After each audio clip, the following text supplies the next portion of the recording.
We are live. We won't even bother listening to that back. We'll just record anyway. I was doing a new intro for us. And we are live. Oh, how about that? Very original. Very new. Dude, how have you been since we last recorded? Any news updates? Pretty solid. I passed all of my EMT training days, so I'm officially being indoctrinated into the fully able to work whatever shifts. No longer need a babysitter. So now that the quarantine has stolen everyone's jobs, you, in fact, have 2 jobs. I'm hoarding them while they're exactly. while they're unoccupied. Oh. Yeah, it works well, especially when you're working from home to pick up odds and ends shifts. Oh yeah, and definitely. honestly, it feels like I just get to get out of the house on the weekend. It feels like a break to go work as an EMT. Jeez, that's so nuts. I don't think that's life for me. Much like a sailor. A sailor's life isn't the one for you? It's not for me. What about under the sea? I could do under the sea, I think. Everything's better. Down where it's wetter. Yeah, take it from me. That's why you build Untersea boots. Yeah, true. Oh god, I would not want to live on one of those. That seems scary as hell. What's the height clearance, you 6'5" giant? I mean, you can be as tall as you want, I think. It just sucks. Do you stoop? Are the doors 5'6"? Yeah, no, I'm definitely like hunched over most of the time. Well, that's got to be great for your posture if you're a taller fella. I can't believe it. Is that just like between doors that can shut off in case water gets in? I've seen a lot of movies. No, that's most of the submarine. I mean, Even there's in like, the halls and rooms, it's that the short? living quarters are better, I will say that. And one thing that's So when cool, you're standing up before you get into bed, you can stand up. Yeah, exactly. And so one of the cool things though You is get that to stretch out at the end of the day, stand upright, and then lay down. sweet release. Yeah, not for me. But yeah, something that's cool about submarines is that sailors bring on like their Xboxes and stuff. Like they totally can like. Oh, it's gotten fun now. Well, funner, and They have screens mounted in the rooms. screen maybe not in their like actual bedrooms. Those things are tight, dude. But in a lounge area. Yeah, exactly. Like in more like of a free area. That's sick. They can play Fortnite underwater. Yeah, I mean I don't know how good their internet service is. Probably not great. It better be good enough to at least play this like campaign games. Play the people around you, but Local LAN. yeah. Oh my God, submarine LAN parties. That doesn't sound like the worst birthday ever. You should see what it'll take at your company to Yeah, get an in for seriously. one. Even if it's not under the water. We just want to have a sleepover in one. Yeah, just playing Minecraft all night on a submarine. And pizza too. Pizza. Of course, dude. Of course, pizza. What's You don't think how I'm gonna much- have Coca-Cola at my birthday party on a submarine? Sky's the limit. Yeah, dude. How much walking around these submarines have you gotten to do? Do you get to go in them at all? A lot? None? Like, do you know what a lot or none of the rooms look like? I have questions. Yeah, so I've been on a few submarine tours. I pretty much see like the whole thing. So there's not too much that I can talk about because I do have clearance to do such a thing. They're not double deep questions. But My curiosity is like, what's the kitchen setup? Do they have a full kitchen? Here's the thing. Here's the thing about the kitchen, dude. They have like a chef that works on the submarine for the entirety of its like voyage. So it's all cooked food. Yeah, and these chefs are amazing. Apparently, like these are like Oh, they must be getting paid big bucks. grade A chefs, dude. Like they can cook. I bet that helps with morale so much I that it's bet it worth does, the dude. investment. Yeah, Of like these doubling guys the aren't. salary. These guys aren't eating MREs on the sub. That's sick. Yeah. I wonder how long they can go and how the menu rotates as you like can store fresh food. Yeah. But Well, I'm that's sure the- you have to do training maneuvers where you're under for a month straight. Dude, that's the thing. As far as submarines resurfacing, food is the limiting factor. Food is what runs out before anything else. That's Do you like, have desalination? If I ask about like that, is that too deep? Do they recycle water? Do they have to store fresh water? These are things I'm curious about that maybe if anyone besides you answered it, it's not a breach of national security. yeah, I don't know if I can answer that. I'm going to not answer it. That's probably safer. Yeah. But there you go, communist agenda. The food runs out first. Although I'm Yeah. sure they figured that out. Yeah, I feel like anybody with a submarine figures that out. It's not like there's this puzzle that every other nation has cracked other than the U.S. of how to make food last I longer. just can't. We just didn't eat. It becomes MREs. Oh, yeah, exactly. Yeah, maybe. Which are fun when it's novelty, but I hear aren't great for a long time. Yeah. I'm pretty certain that on base right now, Carter has cafeteria with a cook. I'm but sure he does. I think they might also have like a kitchenette. It looks like in That's the pretty Snapchats nice. that they have a kitchenette, and it's like an apartment. He's at college. It's just only Russian and intensive. Yeah. But it sounds fun. It's like he's doing hardcore ROTC and Russian and lifting, and those are his extracurriculars. And like, It's not a bad life to live. it's a hardcore college experience, and it Yeah. kind of sounds fun. I Yeah. like calling it camp. Yeah, and it's unlike college. It's not closed due to this disease. Well, their gym is, but they have a 53-foot shipping container out by an asphalt pad with a bunch of like big overhead racks set up and a bunch of gym equipment in that container, so they can just go Wow. outside. And all his Snapchats are like sunny, beautiful California weather lifting outdoors. Except when he apparently PR'd on bench last week, he did send me a Snapchat of him by himself in the pouring rain outside, loading weight on, like, let's get amped up. Weather doesn't stop us. Wow. Woo! That is kind of inspiring, I'm not going to lie. It sounds fun as hell. Yeah. Like when you were a kid and you used to play around outside in the rain and mud, and Yeah. it didn't matter because you just wash it off Yeah, after. it was just an opportunity for different games. Exactly. Like lifting in the rain. It's just a fun, different version on the activity. You're not thirsty. Dude, you feel like an animal. Like Mhm. if it's not like too cold rain, like The hype must be incredible. Yeah. It must have been Like, what, I'd in feel like Cali, I'm in, like- 65, 70 and rainy. I'd feel like I was in like a Gatorade commercial or something. Did you see the Gatorade commercial that they did with thousands and thousands of these incredibly tightly programmed water droppers, and they loaded Gatorade into all of them, and with like flash still frame photography, they made movie in place made out of different positioned water droplets. It was synchronized so that it was like a runner running in place, a guy jumping onto a crate, like people doing No. drills, and it's all made out of water. It's like live 3D flash water sculpturing. And Gatorade did this whole thing for a commercial, and it's the most impressive tech demo I've seen in a little bit. Damn, we got to check that out after this. Oh, it's so cool. I gotta show you this. That Finally, sounds wild. something on the internet that I have seen that Stephen Webb has not. I'm trying to picture it, and it's like, I'm not sure what this even looks like. You know when you do a flip book and you draw something on each page and you Yeah. flip through it?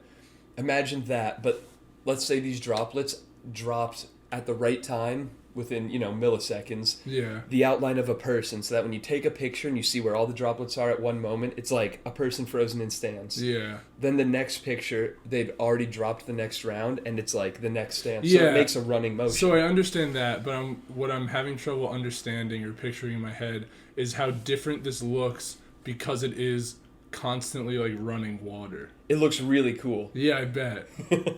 I'll But show you in a bit. specifically, yeah, we'll watch it. I'll figure it out then. I wonder how abrupt it would be if we were to pause a podcast, watch something we discussed, and then jump back in. Dude, let's give it a shot. See you soon, folks. Oh my god, dude, that was crazy. You definitely did your best job to actually explain it, but yeah, I don't know how I would describe it better. It was what I pictured. Here's what I was getting wrong. Was you said Gatorade, and so I assumed it would be in color. Like this would be like a full color thing, and I was like, well, how would that work? Are they like splashing it onto like a glass pane, basically, and like creating like a small painting, and Side each view. painting lasts just like a moment until the next drop comes on. But no, they were dropping it down and creating, like you said, a 3D sculpture. Like I a guess. curtain. Yeah. That was pretty nuts. Highly recommended video to everyone listening. Also, I said tech demo, and I saw this maybe 2 weeks ago. I recognize now that the video is more than 3 years old. I did not even notice that. But I only recently found out about it, so give me a pass. Real cutting edge stuff. We're right on the cutting edge. Oh. Commercials sometimes are so sick. The thing is, I used to watch such a larger variety of commercials when I used to watch TV, like as You're a right. kid. I only stream or have games now if And I have any everything- free time at all. Yeah, all the ads I see now are mostly on YouTube, and they're so targeted to me. So it's like just like the same few shitty iPhone and Android games, or maybe like a couple other things, but A lot of Yeah. Raid Shadow Legends. a lot of Raid Shadow Legends. Yeah, definitely a lot of Raid Shadow Legends. That's the big one, probably. What was the big one when they had Arnold Schwarzenegger and Kate Upton endorsing it? What game was that? It was a huge mobile game like 2-3 years ago. I have no idea. These games are crazy to me. Oh my! It was like a strategy game. Yeah. Yeah. Medieval more? I know exactly what you're talking about. I have no recollection of what the name is. The ads didn't work too well then. Yeah, seriously. Hey man, maybe they turned a quick buck and like ran. For sure money. they do. I've seen some statistics that blew my mind talking about the highest grossing games, and so many of them over blockbuster AAA console game titles are these mobile games that have these microtransaction economies. And some of these games, especially these ones like Raid and whatever game unnamed that was. Arknights also. Arknights, yeah. All of these like heavily advertised, yeah. yes. All these heavily advertised games pull in so much revenue because I guess it works on people, but it gets their attention. And there's a lot of people younger than us and not in our similar occupational demographics that spend a lot of time killing time on their phone. So I guess it gets enough of the short attention span to get it, and enough of them stick around just long enough to buy stuff because they pull hundreds of millions of dollars of revenue. Dude, for me, once a game requires an internet access on the phone, which is a lot of the better games now, it immediately loses my attention. Because then you're actually signing in and linking in. It doesn't have the purpose of a just sometimes, short, isolated time diversion. Sometimes you're bored, and a lot of the times when I'm bored, I'm in a place with no internet or bad internet. And so it's just like... Which is less and less often nowadays. My office has awful data. Which is where you need a mobile game. Yeah, exactly. So, yeah. So, exactly. So I don't play any... There was a few I used to play, though. Like, I played that Yu-Gi-Oh! Duel Links game a bunch, dude. That was excellent. Honestly. Didn't you get your data erased? Or something like that? My phone totally broke. And I had to get a new phone. But your login info wasn't just like your email and a password. It was very specific, similar to like the Nintendo Switch, and I never knew it, so I wasn't going to be able to get it back. That's a bummer. Yeah, that, and then I also played a lot of Pokemon Shuffle. Not Pokemon Go, Pokemon Shuffle? Pokemon Shuffle. Just a card version? No, so it's basically... That's misleading. It's basically like Bejeweled, kind of. Like you're moving phases around a grid to make... A lot of tile games for a while. Yeah, exactly. Candy Crush. Yeah, it was basically Candy Crush, but the difference was every time you made a row or a match or whatever, it was an attack. And so Thunder Shock. Yeah, and so that Pokemon's attack went against the other one's attack, so you would always want to bring in... You had 3 Pokemon at a time, you'd always want to bring in 3 like super effective Pokemon to fight this new thing. And I got like 500 levels in, and then that phone broke, the same one that had Yu-Gi-Oh on it, and I lost it all. That might be good for you, ultimately, that phone died. Maybe. I felt like I was getting so close to the end, though. Maybe, but then they just add levels. No, I don't know how often they add levels, but yeah, dude, I had so many sick Pokemon. I had like... Did you have Garchomp? Yeah, I had Garchomp, and I could Mega Evolve him. They Mega Evolved in that too? Yeah. Man, this has bled everywhere. Exactly. Yeah, it was a great mobile game. 2 gym battles into Pokemon Sword, and already it's like, this is a lot of new stuff, youngsters. Dude, I feel like app games were a much bigger thing when we were in high school. Because they were all off-internet, small, $2, done paying for. Yeah. Like, once you could have a bunch of them, and a bunch of them were different and worth playing. Now there's like 6 core money-making pay-to-play games, and that's what most of them are modeled off of. I feel like once Clash of Clans came around, app gaming kind of died as we knew it. It was a golden era for sure. Like Flappy Bird. Yeah, dude. Tiny Wings. Jetpack Joyride. Yeah, dude. Subway Surfer. Cut the Rope. Yep. Doodle Jump. Yep. Oh, big fan of Doodle Jump. That was a classic. I was always a big fan of any twist on Brick Breaker. That was fun and classic to me. A couple of 360-degree ones that were real good. Yep. That might have been iPod Nano days. Oh, what was other that? Incredible apps. There was that really big one that was for iPhone, and it was about like sword fighting, and you would like dodge and like swipe to swing. Oh, I know. Infinity Blade. Infinity Blade. That was the first one that was genre. like, wow, so this is how far app games can go. I played that through a couple times, the free version or whatever it was. Robot Unicorn Attack. And 2. Absolutely. And there was multiple. There was also a heavy metal version and a Christmas version. That's crazy. And I had a jailbroken iPhone when I was a freshman in high school. I had my mom's old iPhone that I basically used it as an iPod Touch, jailbroken, and got like every app game. It was amazing. I can do you one slightly better. Oh, yeah? Before they moved to MacBooks, my school did iPads as a loaner program, or vice versa, whatever. But every kid in my high school, in a high school that did not make use of it well or really deserved to have this quality of program, had originally a MacBook and then an iPad that every student got for the year. And I jailbroke my school iPad. Whoa. So everyone was playing games in class, but there was one stupid dragon breeding game. This is maybe like junior year of high school. I know exactly. You remember all the eggs and you cross them over and you can hybridize and breed them all? I never played it, but a bunch of my friends played it. What was that called? Like Dragon Veil. Dragon Veil. Yeah. My brother and a bunch of my friends played it. I came in with all the legendary shit and tons of money, and a bunch of kids in my grade were like, fuck, how'd you do this, dude? And I'm like, I got you. I can set this up. I remember once everyone was getting iPhones and stuff, like, and we were all playing in class because you needed Wi-Fi for stuff like, what was that racing game where you each played like a little animal? And you have to like the dash game where you're all racing against each other. I know. And there's like item pickups, kind of like Mario Kart. But it's 2D side scrolling. But it's like 2D side scrolling, exactly. Oh God, I know what it is. I thought bunny. Whatever it is, I just remember like so. Once we were playing games more like that, where everyone needed internet to play in class. There were still like a couple kids who would jailbreak their like straight up iPhones at that point, and like I remember you would always see this kid on the top of every leaderboard of every game you played, like. Fuck you. You either have no life or you jailbroke your phone. And either way, fuck you. Oh, this is a stretch, but from my freshman, sophomore year of high school, same as you, when we had the MacBooks, these are like the OG weird egg-shaped ones where it all rounds over the edges and they're white. Yep. There was a game that a bunch of kids started playing, and it was online. And it was a shooter. Club Penguin. No. I was close, though. Almost like Fortnite, but way before. Didn't have building or destructible environments or loot chests. But it took forever to level up, and it's like an island map is the main one, and a bunch of kids were playing it, but we were playing from different classrooms, just playing a shooter game in class on your MacBook. And I wish I could remember what it was, but it was like an online game before the .ios were a big popular wave. Oh. And it was pretty well supported. It was like a 3D game. It was just like a survival game? You were playing just you against the other players, and I'm pretty certain there were weapon pickups.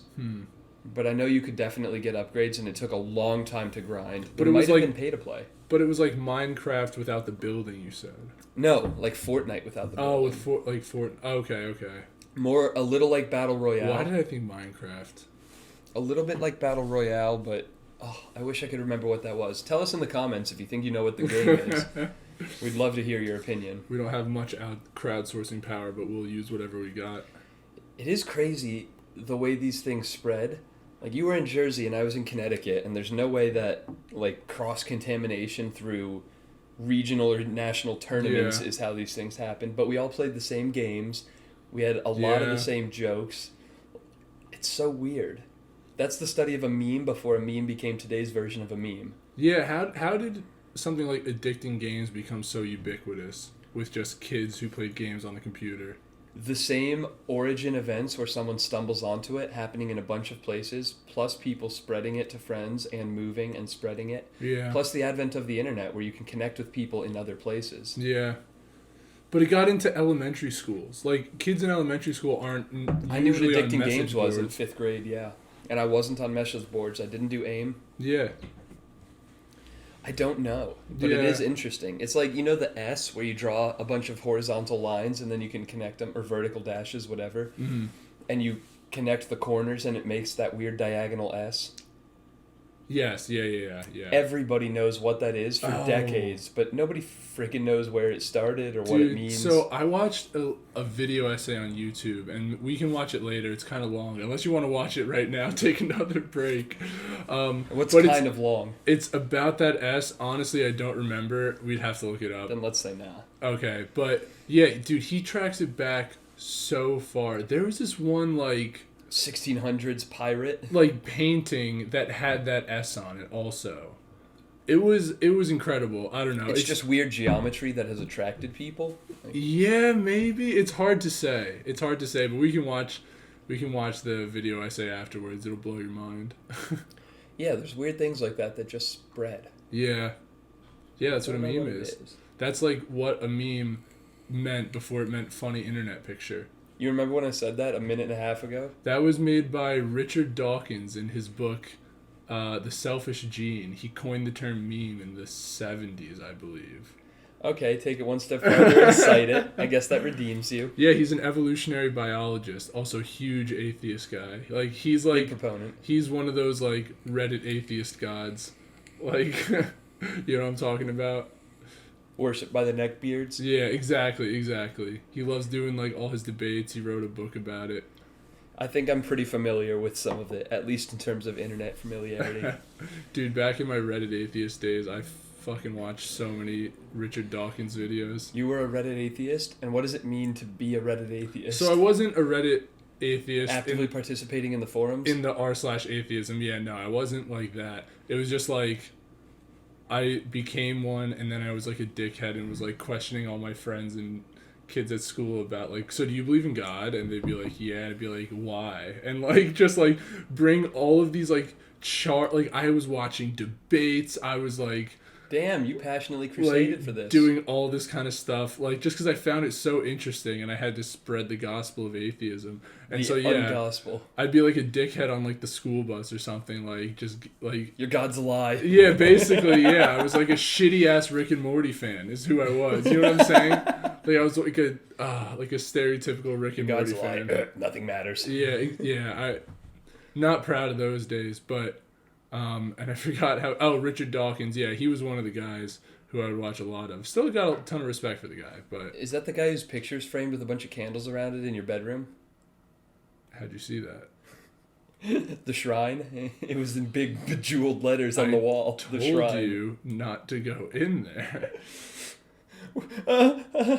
I totally don't fear for my life. Anyone who's listening, please don't send the cops to... What's your address? I feel as though you've betrayed my trust.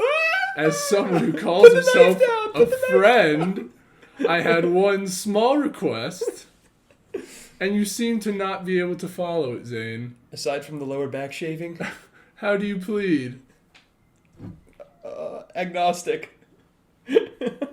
Fair enough. I'm off the hook for this time, guys. Cancel your 911 calls. Oh, boy. Yeah, until we stop recording, we'll see what happens. Dial them up just in case. Yeah, keep your finger on the line. And stay tuned to the end of the episode to find out what happens. We need clickbait mid-episode. And advertisers. I haven't really done much research in terms of reaching out to advertisers. Oh, dude, I got a ton that have, like, called me, but I've just turned them down. They're not offering enough. Don't worry, I got this handled. The Bellagio, we didn't want them to... Not good for our image, dude. That partnership with Dan Bilzerian, you said no? Dude, not enough cash. We're worth more than he thinks we are. And God damn it, I don't care if Audible wants to sponsor us. I don't care if Blue Apron wants to sponsor us. Manscaped. Butcher Box, you can talk to us. Yeah. Nature Box, the opposite of Butcher Box. None of them know what we're worth and they're not paying top dollar. And so I've been having to turn them all down until someone fucking gets it. And you turned down PETA because of the whole Carol Baskin thing, right? No, I just love killing animals. I like this bad boy streak that you're on this episode. This might have to be your persona for the rest of it. Bad boy is in, has an altar to Richard Dawkins and is deathly afraid of anyone seeing it.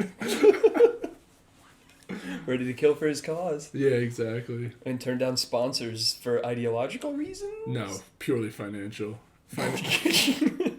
Fiscal responsibility is my spirituality. You majored in business, huh? Oh, God. I majored in mediocrity. Yeah, business.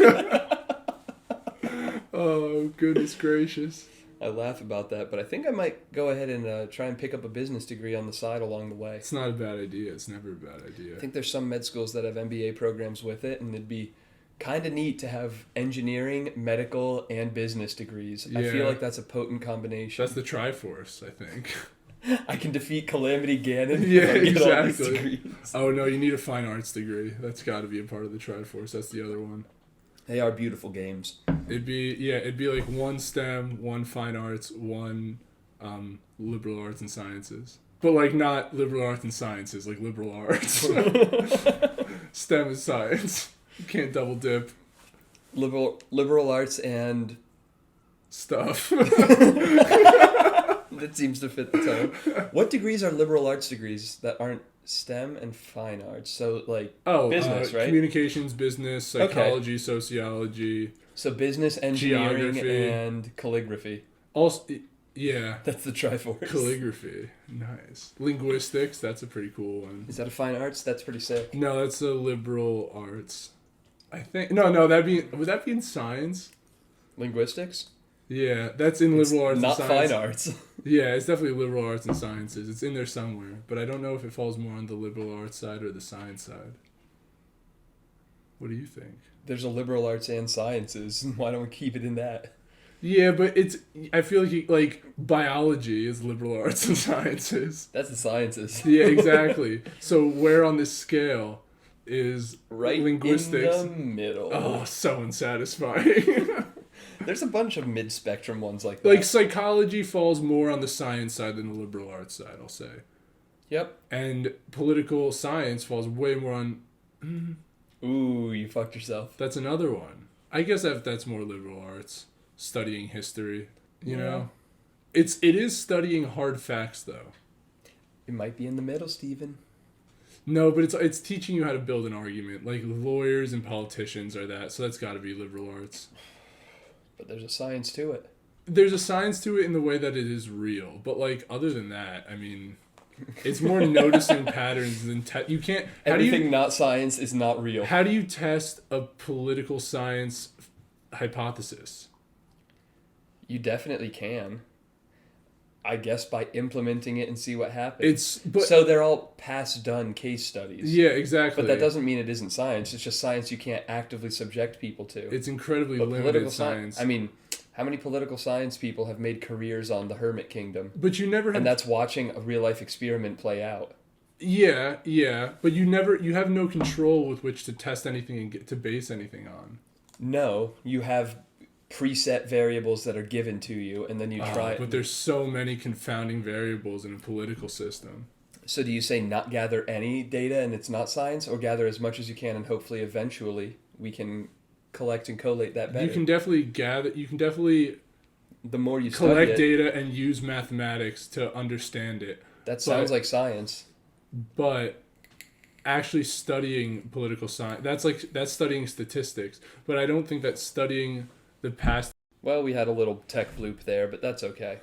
Yeah, it stopped recording in the middle of my amazing argument. Let's see if you can pick it up. If it was amazing, you should be able to retrace those threads, right? Yeah, so what I'm saying is that when you study political science, you're not necessarily doing all of these statistics. That's what a statistician would do. When you're studying just historical events and how different political systems work, one better than the other, and then actually creating theories on that, I think it's much more hypothetical than anything you could actually do in a controlled scientific experiment. So I'm more tempted to call it a liberal art than a science. Maybe a liberal science. Yeah, soft science, like psychology and sociology are soft sciences. But I'd still put science and psychology and sociology more in the science realm than political science. I'll give them that, yeah. Because there's a little bit more hard science involved within them in terms of genetics and physiology. But I don't think that the science label should be removed from political science or linguistics linguistics especially. I think the science label is still appropriate because you can pose a theory and you can, if not create the experiments yourself, and in some cases you can. You can do controlled micro experiments. Yeah. I just am not very well versed in them, but you can experiment and you can pose theories that can be tested by real world situations as if they were experiments and still use the scientific method to draw results from that. So I think that they are, to some extent, still a science. I think that the majority of political science is not that, though. Maybe the majority, but not all of it, so it is still, to some degree, a science. Because in that sense, you could say that about just about anything. It's like, oh yeah, when Unless they're utilizing tools done in other fields. Like communications, like there's studies done on communication. Would you call it a communication sometimes, degree or are a they science more degree? calling on the science of psychology and the science of other group dynamics studied from other perspectives? Like, how much are you studying it from the communications perspective, or are you indirectly studying psychology or sociology or citing psychological and sociological studies? And would you not say that you're also studying political science from a political science perspective and not a scientific perspective?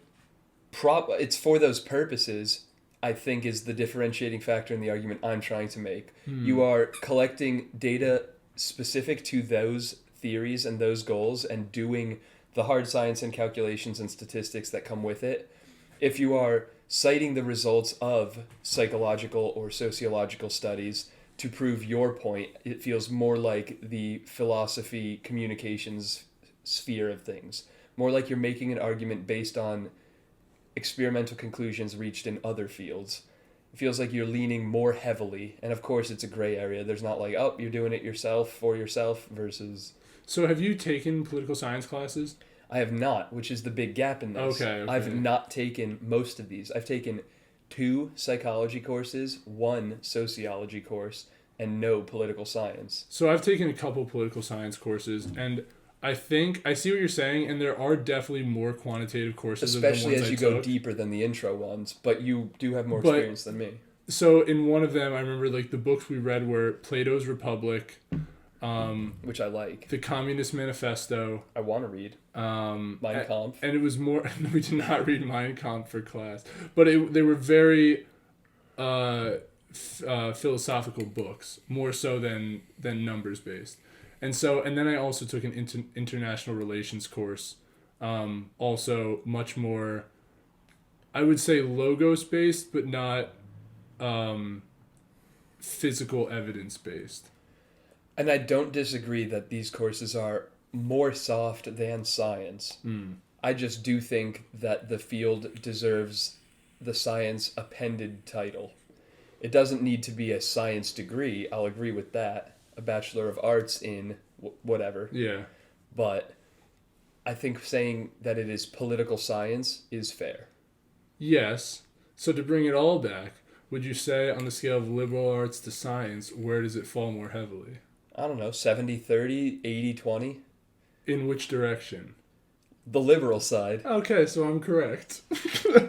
Just like linguistics. Which are still linguistics partially covered by science. Linguistics, I think, more so. More science, definitely, yeah. I took one anthropology class that had a decent amount of linguistic context to it. We studied a lot of cool documentary videos of really older and less touched tribes and cool things like that. And the linguistics side definitely struck me as more of a hard science. Yeah. And hard to do compared to some of the other more generic claims that you can make and things that you can study in anthropology. Mm-hmm. Kind of similarly, anthropology, definitely there's hard science involved for sure. But there's also a ton of theorizing and postulating and explanation and extension of what you collect. Mm-hmm. Rather than chemistry or physics, where it's pretty much as hard a science as it can be. Physics can get pretty theoretical, but maybe chemistry. Biochemistry, physics are all I would say like the core hard sciences. I think bio and chemistry more so because we have laws in that. I think physics you can get into... We have laws of physics? Those are the ones that everyone knows. But there's also shitloads of theories of physics that may or may not apply, do or don't conflict. There's no unified theory. Things change when you get really, really big or really, really small. There's more gray area. There's more hypothetical physics. Black hole physics is a lot of math, which also is very real until it gets very hypothetical. That you can work out and trace and things can be correct the way the math shows it, but we have no way to verify it or see it or test it or prove it. I think that those get a little bit, they're 97% hard sciences. I think chemistry and bio is entirely based on, maybe bio the most. Chemistry 99% because we can theorize about elements we haven't discovered. But I think biology might be the 100% true science because everything can be tested from some angle, if only it's a matter of complexity and how well we can model it. So the way you talk about these three hard sciences reminds me so much of something that my high school physics teacher, great guy, like told us one day. And it wasn't even like part of a lesson or anything. It was just his opinion on, because we were talking about science. And he was just like, oh yeah, well, all the sciences are really connected. Biology just breaks down to chemistry. Chemistry just breaks down into physics, and physics just breaks down into math.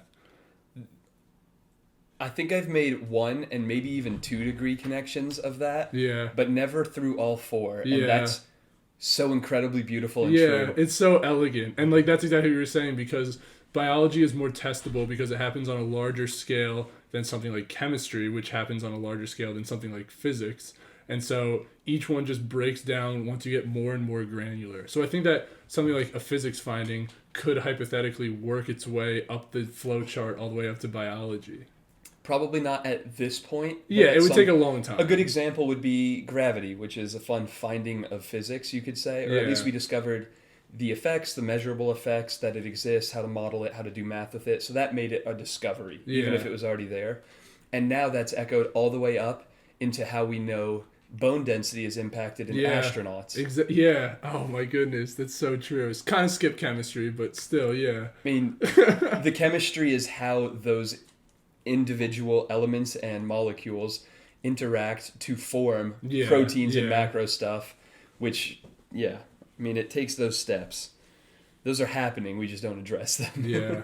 And I feel like once you get much, I guess, larger scale than biology on an individual basis, that's when you start getting into soft sciences like sociology or something like that. Anthropology is another one. If you envisioned it as like a cone of sciences, or double cone maybe, so a big X in front of you, right at the middle is biology, where it's small enough scale and large enough scale that we can, if we haven't figured it out yet, we can perceivably get to an explanation of it, and everything is traceable. Below that, things get so small that it's hard to have the focus and the rules get wonky, and it's less 100%. And above that, things get crazy with the number of variables as you get to populations and, species. Yeah. And things get too big for us to perceive. It's like that's where there's the right amount of big and small that we can get the deepest. Like, even the machinations of genes and as they influence tumors, 50 years ago, very, very little knowledge. We're getting so much closer every day, all over the place, that we're digging into such tiny things. Yeah, when are we going to be immortal? There are people that predict that is reasonable within the next 30 years. When are we going to go to Mars? There are people that predict that's reasonable within the next 10 to 15. When are we going to see the center of the Earth? I don't think we'll ever get that one. No. Please be still recording. All right, yeah, it's still going. We almost had a little tech bloop like earlier. Oh, my goodness. So the most important part of political science, soft or hard, and does it get some people hard? Bernie's dead. You can't say it like that. But his chances of presidency are we basically fake news? dead. We're going to influence the public opinion. People will think he died. Dude, we can't swing this election. We don't deserve that power. But I think it's already swung in that regard. So I saw a tweet about it, though, and it was basically saying how, he's not officially dropping out. He's suspending his campaign. He's like, so he just can't campaign anymore, but he is on the ballot. Like, get the word out so people know going in that they're going to vote for him. Already too far. Too much damage done in the way it was reported as him dropping out. Yeah, but that's the thing. If people do vote for him, it will be a minority, and it will just split the vote. And if you thought Biden was going to have a hard time before, that would be his nail in the coffin if it happened. No matter how much you want Bernie, at this point, it is either Biden or Trump. Yeah. Any support for Bernie is going to make it more likely Trump, and I still predict it's going to be Trump. Yeah, if young people finally come out to vote and it's just to steal votes from Biden. That's such a possible outcome. Yeah. But either way, Biden, I don't think can take... Yeah, we'll see what happens. Take the big one down. Yeah, I'm not trying to make any predictions. It's like the mascot of Syracuse. How's he going to fight that? Oh, boy. The fella's political corner. It's been coming up a lot lately. It's super relevant, and it's in every frickin' news brief. You would think that the coronavirus-focused emails would be strictly limited to coronavirus-related topics, but no. They are still politics. It's politics everywhere. Yeah. Well, I mean, an election is coming up. In 6 months? Yeah. When did the debates start? I don't remember. That's going to be fun viewing. I like watching debates. I watched most of the Democratic ones this year. I watched none of them. What's crazy is the Democrats had, I'm sure as you know, like 20 people running. And then one by one, they just start dropping off and not getting invited back to debates. And now, I guess since they were cut short before the primary ended, Biden's just kind of out. Like, I don't know if... Bernie's just kind of out. I don't know if Biden actually won the primary election or not. Nope, it's in June. There you go. June 6th, I think. Like, how you start with 20 candidates and then not only one of them actually makes it to the election. That's nuts. That's cannibalism or something. It's a silly byproduct of having two corporations run the way our party system is set up. Yeah, they just all tired each other out, I guess. They just stole too many votes from each other. It was split too many ways. I feel like it's a lot of the same people. You get an establishment or two or three out of 20. And then all of the people who have progressive ideas are willing to split hairs enough that they pick out of the remaining 17 candidates. Yeah, they're all making that like minimum like 2% of the polls to make it to the next debate. There's too many candidates, and then the people who have a vested interest in seeing anything besides what's just currently going on happen have 17 candidates to vote for, and they vote in 17 different directions. And then that whittles it away. Yeah. What a trash system. We could do so much better.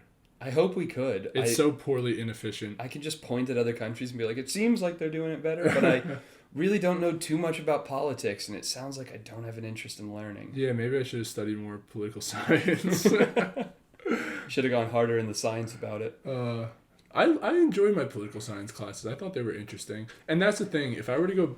Imagine having the opportunity to go to college... At 18 again? But just for shits and giggles. Like, you're not paying and you're not getting a degree. What classes would you take? Yeah. But you have to show up to this many classes. Like, you have to take this many classes a semester. Like, imagine how fun it would be to just go in and take, like, an anthro class. Or, like, a political science class. There's a lot of fun classes out there, but it sounds like a big-ass would you rather that we should address on the next episode of A Couple of Fellas.